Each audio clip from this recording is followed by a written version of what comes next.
Dun, dun, dun, dun, dun. Welcome to the Healthy Conscience podcast, where a healthy conscience helps you be health conscious. My name is Lynn Lee, and I'm a registered dietitian. I have here Mr.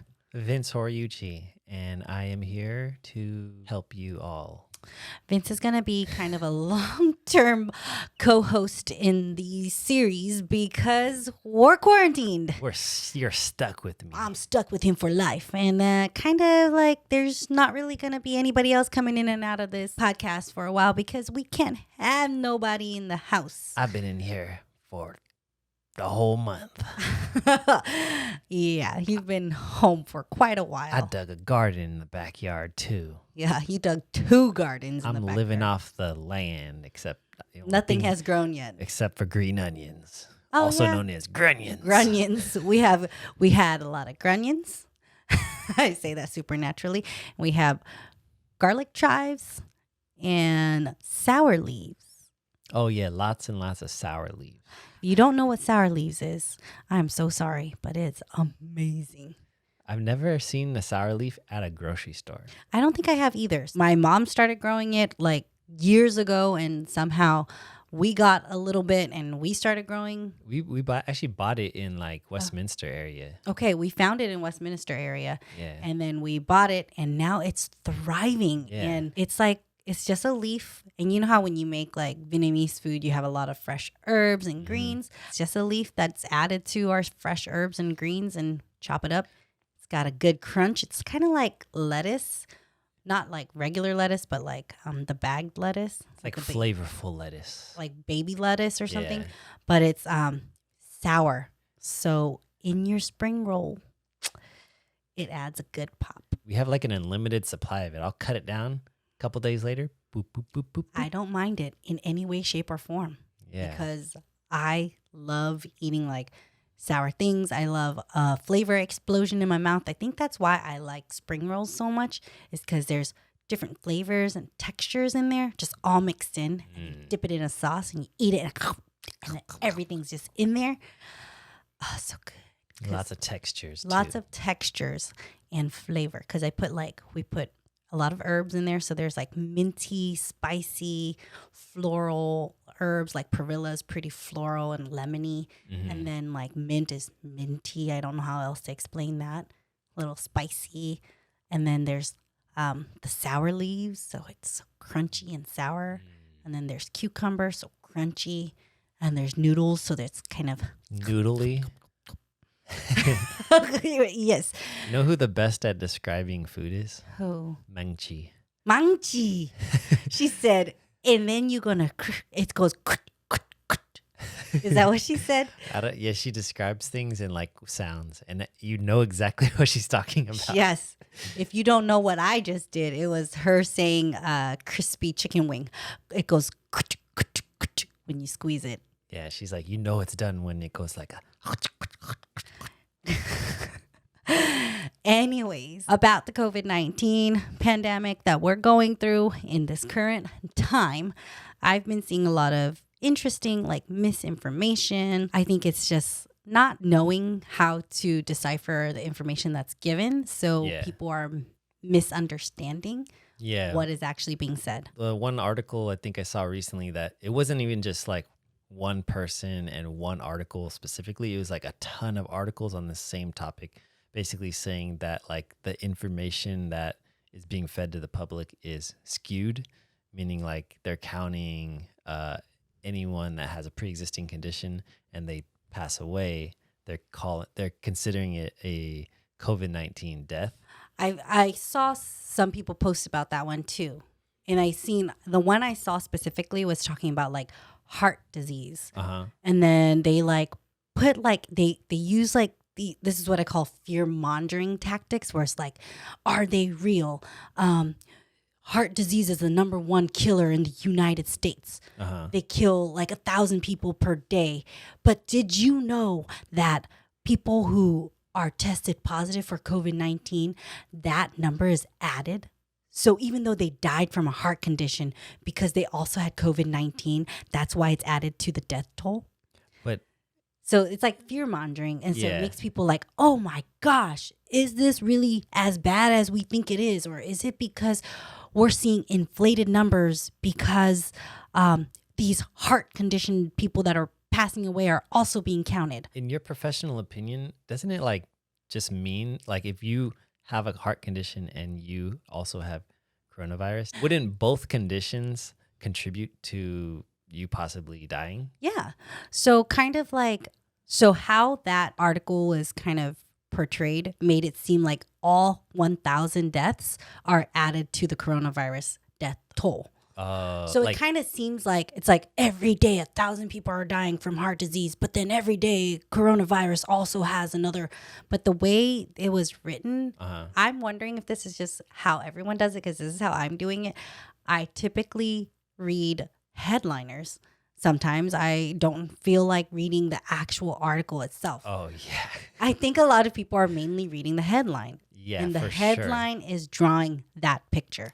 There was like in the early stages of the COVID-19 situation, there was like articles saying that would literally say like 1,000 people. Like it was actually when we were planning our trip to Vietnam. Like we were still planning to go. we were following the news in Vietnam pretty closely, and there was like American news articles that would be like thousands of people in Vietnam infected, and then like I looked at the article and I'm like, there's the article says 14 people we are were infected. tracking, and we've only been seeing like the numbers being in teens, and it's literally stayed their entire time. Yeah, I'm like, where do these 1,000 people come from? And then we looked at it, and the actual article physically says 14 people in Vietnam have COVID-19. But this 1,000 numbers is counting the whole world.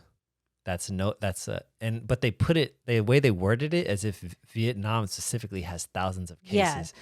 So it's like all these articles are kind of messing with people's heads. Yeah. So a lot of times the reason why I don't click further into articles is because I already know that that's false information. Yeah. That's why I don't read it further.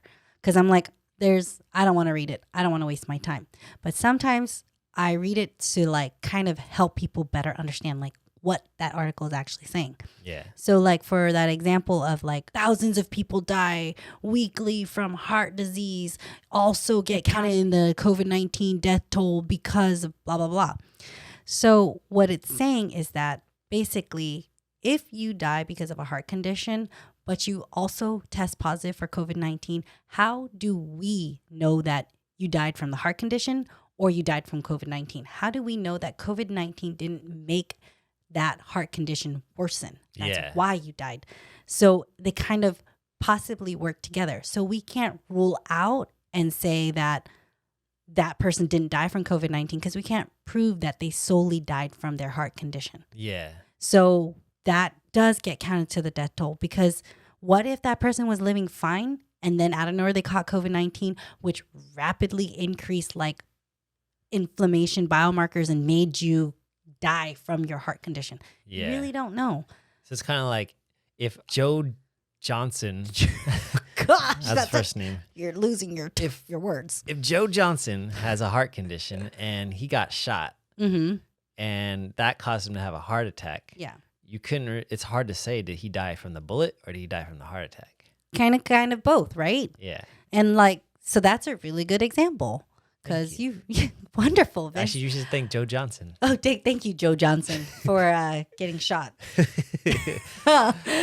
Just a subliminal warning: he is not a real person. Oh yeah, I don't know who Joe Johnson is, and if your name is Joe Johnson, I'm so sorry for the story. But I think in general, a lot of people are like reading headliners and not actually understanding, or actually reading the article to see what the true meaning is. Yeah. Like that Vietnam article is a good example, because so many people started texting me like, Lynn, did you see this? Thousands of people are being held in Vietnam. Da, da, da, da. I think that's what the article was. Yeah. Thousands of people are being held in Vietnam because of the COVID-19. And I'm like, they're being held there because there's not flights to go back to, I think it was like Korea or something like that. Yeah. Because this was when Vietnam initially was like, no more flights from Korea can come in. So Korean people that were in Vietnam couldn't leave Vietnam. Yeah. So they were being held quarantined not because they had coronavirus, not because they had the COVID-19, but because they didn't have a way to go home. Yeah. But Vietnam authorities didn't want them to spread amongst their country. Yeah. So they were held in one place. And the other one that was prior to that was just, it was like thousands of people are being held quarantine in Vietnam, but it was literally those, and people misconstrued it as thousands of people have coronavirus, but it was literally 14 people had coronavirus, so they quarantined the whole city. Yeah, 14 people in one city had it, so they quarantined the entire city. Yeah. That's right. Which is like extreme, but they literally were relieved of all cases after that. So, at that time. So it's like people saw that information and put it out there as if that's what was happening. Thousands of people have it. So that's, yeah, I was getting all sorts of texts like, Lynn, did you see this? You shouldn't go to Vietnam. And I'm like, guys, read it. Yeah. I think that was the only reason why I read these articles, was because I'm like, read it to actually understand what the headline's saying. Yeah. Because it's like, what is it? Like clickbait? Clickbait. Clickbait. Yeah. Clickbait. I thought it was clickbait. It literally is. We live in the clickbait generation. Like literally, that was clickbait. Like the headliner has to say something to catch your attention enough to get you to actually open the article to possibly read it. Yeah, and then it has like a picture of like streets covered with little viruses. Yeah, scary. Yeah, but there's also like all these things. People just read the headliner and then they repost it without actually reading the article. Because like there's times where like missing kid, blah, blah, blah, blah, blah. And then someone will post it and it's like, did you read the update? As soon as you open it, it says update, child found. Yeah. Like child found last month. So you saw this article today and you were like, oh, I'm just going to post it. Yeah. Why didn't you like dig deeper? Yeah. To actually understand, inform yourselves, educate yourselves. I think there's also a lot of cases where like the article maybe doesn't have enough content. And so they're posting pictures from other things, like other events, and as if it's right now. Yeah. Like, I think I saw this one where it was like some situation of the grocery stores are going to shut down. And they had a picture from like years ago. And some guy called it out. He's like, hey, that's a picture of myself. Like, 5 years ago during this other situation. That's so bad. It's like we got some thirsty media people.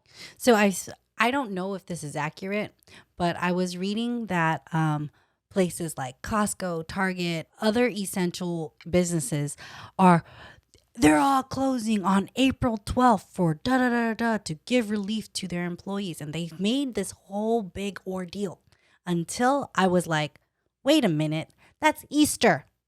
They're closed on Easter all the time. Costco's always closed on Easter. That's what that was about? I'm pretty sure. Like, I don't know if they're going to. Yeah, but I was just like, what? I didn't follow up on it. But then when I made that connection, I was like, wow. Because I was like, oh, good for them. Their employees really need a break. They need some time off. But it was this national holiday. Like, come on now. That is hilarious. Isn't it? And people are like probably like cramming into Costco like, no, I need my toilet paper. I need to get my eggs so I can dye them for the Easter bunny. I wonder if people did because like people are buying eggs like crazy. So are they wasting it? I hope not. I don't know. To go back to the COVID-19 situation and pre-existing conditions, there was something you were telling me about people with obesity in relationship to. So there was like a lot of people saying, oh, obesity is a pre-existing condition. It's a risk factor to get COVID-19. Obesity is the risk factor to obtain it, whatever. So this was before all the governments started closing down, or states started closing down. But a lot of people were saying that obesity is a risk factor to get COVID-19. So obesity is not a risk factor to get COVID-19. Obesity is a risk factor to type 2 diabetes. Obesity is a risk factor to heart conditions. Yeah. So those two are risk factors to COVID-19. Diabetes is a risk factor. Heart condition is a risk factor, but not obesity, because you could be thin and have type 2 diabetes. You could be thin and have a heart condition, and you're still at higher risk. Yeah. But it's because of being obese, you're more likely to have those conditions. So that's what it is. So people keep saying, oh, obese people are getting it more. I'm like, no, it's not because they're obese. Yeah. It's because they have another pre-existing condition. Doesn't sometimes those conditions, whatever those pre-existing conditions, don't sometimes those contribute to the obesity? Like say you have like uncontrolled diabetes, would that contribute to you becoming more obese than the average person? It really depends. Oh, okay. It could, but it cannot as well. Oh, okay. Yeah, it really depends on the individual. Usually what we see is with uncontrolled diabetes, you actually start to, never mind what I'm going to talk about that because people might use it on purpose. Oh. But you actually lose weight. Oh, okay. But then that's losing weight in a very unhealthy way, where you're causing detrimental damage to your organs, you're causing damage to your kidneys, your liver, your heart, everything. Yeah. So with uncontrolled diabetes, the reason why you're more likely for this virus to kind of thrive is because your immune system is a little more shot, and then you have more sugar in your bloodstream. So then they have more of something to use as an energy to kind of thrive. So I see a lot of patients who have a, like sick day regimen. Uh-huh. So with like diabetes, on a normal day, your blood sugar is normal, but out of nowhere, you get kind of sick. Your blood sugar goes up a little bit higher. So you need to take your meds a little bit differently. Yeah. So it's kind of unique in that sense, is because our bodies work a little bit differently. And if you have more sugar running in your bloodstream, so blood glucose level, so blood sugar level, you're more likely to get an infection or get sick.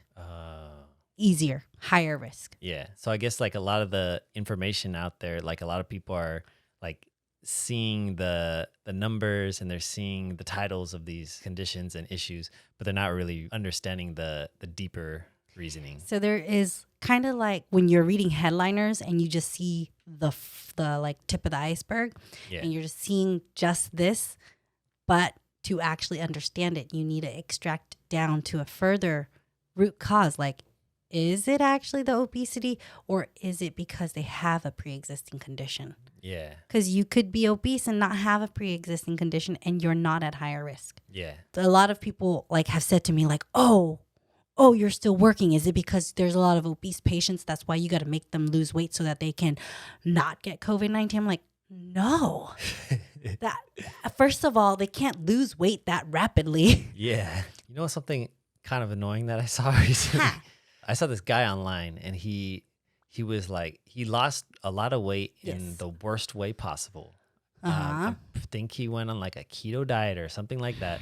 And basically, you could already hear my voice going, but like this guy was like basically going on this long rant about why fat people need to lose weight for their health and blah, blah, blah, blah. Like he's like basically like talking pretty bad to them, like down to them as if they're like worthless.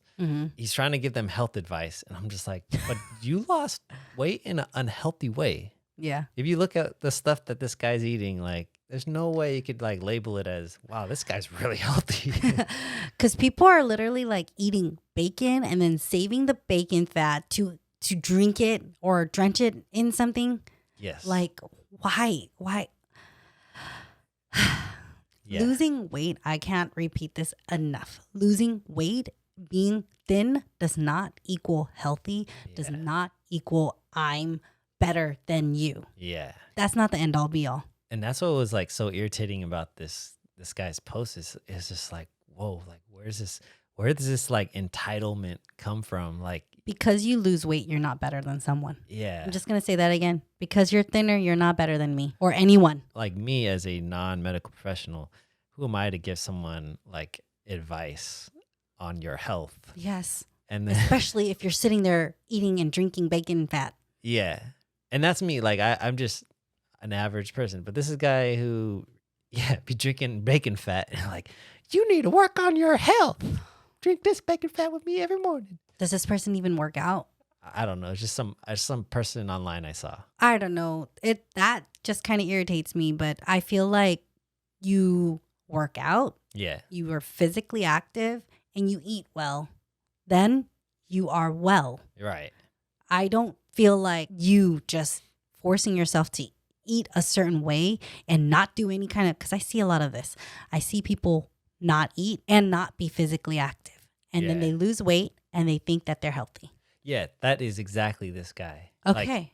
And granted, like, I don't know him personally, just something I saw on the internet. He was touching on the current situation, saying like, you guys need to get your acts together and lose weight and be healthy. And I'm just like, but you're not healthy. You lost weight in the worst way possible, and now you're preaching it as if you're better than all these people because, I don't know, supposedly you're healthy now because you're skinny. I can't. I don't even, I'm speechless right now. He actually quoted one of those things about like obesity and links to it. So that's why it reminded me of that. So. I think this all stemmed from like a very popular podcast that I think somebody sent me a link to, and I watched it, but it frustrated me because obesity is not a risk factor to COVID-19. It leads to other risk factors, and it leads to unhealthy like outcomes. Yeah. That's why it increases your risk factor. But those unhealthy outcomes are the risk factors, not the fact that you are obese. Some people are just obese, but they are physically fit. Yeah. For some reason, I don't know. They're not losing weight, even though they work out and they eat fine. But that's just their way their body is. Yeah. They don't have any kind of pre-existing condition. Tell me why this person who probably works out more than me and eats better than me has a higher risk factor than me. That doesn't make any sense. It's not true. But in the end, I just wanted to say, look at the root cause and find out more information. Inform yourself before actually believing these too good to be true things. Like, what? Are you sure it's accurate? Think about it. If you question it, think about it and find the actual true answer.